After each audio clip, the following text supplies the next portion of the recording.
President Trump says he's directing his administration to take immediate action against Colombia's president and his supporters, including tariffs, a travel ban, and visa sanctions. The move comes after Colombia denied entry to two C-17 military planes carrying undocumented immigrants, forcing the planes to turn around mid-air.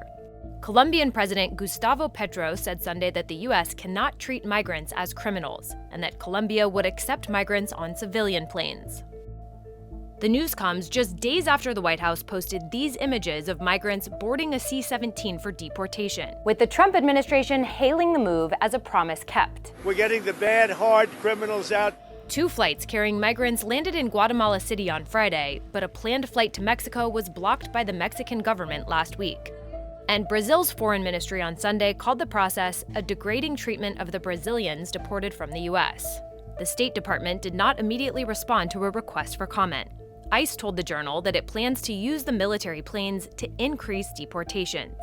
But some are questioning whether the use of military aircraft is necessary, since the U.S. has been using passenger planes like these for years to deport migrants.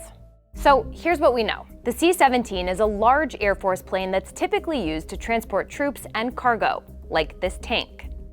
While the Air Force says it's designed to hold about 100 paratroopers with their gear, it can also carry more than 800 passengers if needed, as seen here during the U.S. evacuation from Afghanistan. On Friday, two C-17s with about 80 migrants each arrived in Guatemala City from Texas and Arizona. As for the price tag, the Department of Defense says the C-17 costs about $20,000 an hour to operate.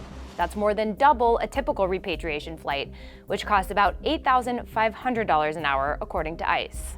Both President Trump and his border czar Tom Homan have pledged to use the U.S. military to enforce immigration laws, and the White House is deploying frontline combat troops to the southern border. Every time you enter this country illegally, you violated a crime under Title 8, United States Code 1325. It's a crime. So if you're in the country illegally, you got a problem.